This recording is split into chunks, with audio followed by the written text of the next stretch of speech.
दिल्ली विधानसभा अध्यक्ष विजेंद्र गुप्ता को मिली बम से उड़ने की धमकी, विधानसभा को भी उड़ाने की मिली धमकी, खालिस्तान नेशनल आर्मी की तरफ से मिली धमकी, मेल के माध्यम से मिली धमकी, धौला कुआं में आर्मी पब्लिक स्कूल और लोधी रोड पर एयरफोर्स बाल भारती स्कूल में बम की धमकी वाले ईमेल मिले हैं। उपराज्यपाल वीके सक्सेना ने दिल्ली पुलिस नियुक्ति एवं भर्ती नियम 1980 के नियम 9 में संशोधन को मंजूरी दी।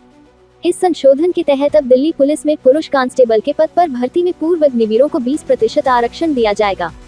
पूर्व अग्निवीरों को शारीरिक दक्षता परीक्षा से छूट दी जाएगी और निर्धारित अधिकतम आयु सीमा में 3 वर्ष की छूट प्रदान की जाएगी।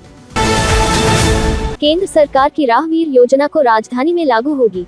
इस योजना के तहत सड़क दुर्घटनाओं में गंभीर रूप से घायल व्यक्तियों को गोल्डन आवर के भीतर अस्पताल पहुंचाने वाले नागरिकों को 25,000 रुपये की नकद पुरस्कार राशि और प्रशस्ति पत्र दिया जाएगा।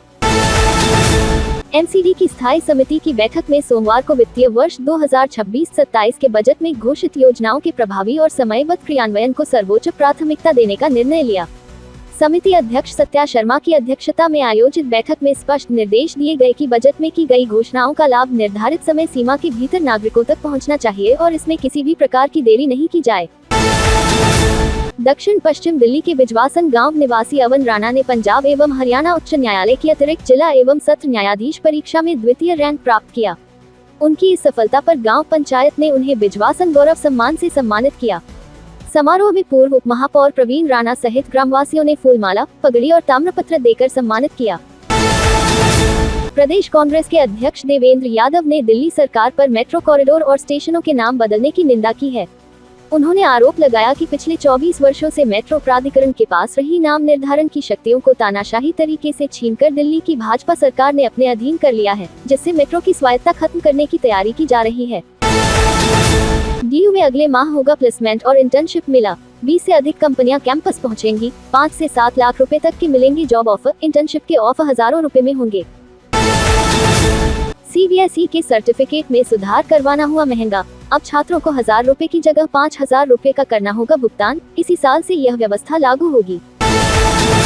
जवाहरलाल नेहरू विश्वविद्यालय में 2 गुटों में झड़प। रात 1:30 बजे एबीवीपी और लैफ छात्रों के बीच जमकर हुई मारपीट। दोनों संगठन एक दूसरे पर मारपीट का लगा रहे आरोप। विश्वविद्यालय में रविवार रात को जेएनयूवीसी के इस्तीफे की मांग को लेकर निकाला गया था समता जुलूस। आम आदमी पार्टी ने एमसीडी के जर्जर स्कूलों को लेकर भाजपा सरकार पर आरोप लगाए हैं।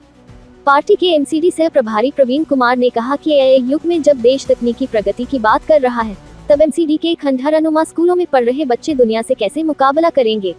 उन्होंने दावा किया कि दिल्ली में 668 एमसीडी स्कूल जर्जर हालत में हैं, जहां शिक्षक और छात्र रोज डर के साए में पढ़ाई कर रहे हैं।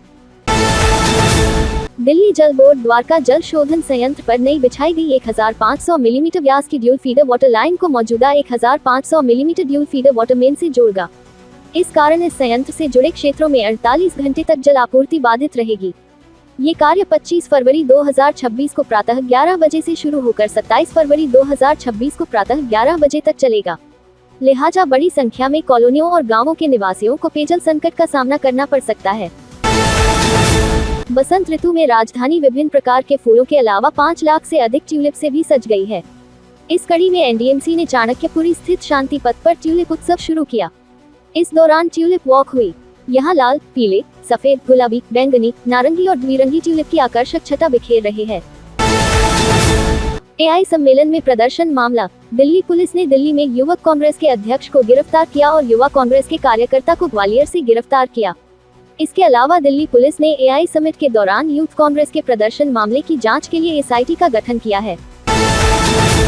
सिगरेट देने से इनकार करने पर नाबालिग की चाकू गोदकर हत्या। मंगोलपुरी इलाके की घटना। मृतक 15 दिन पहले बिहार से अपने भाई के पास आया था। कहासुनी में लड़कों ने चाकू से ताबड़तोड़ हमला किया।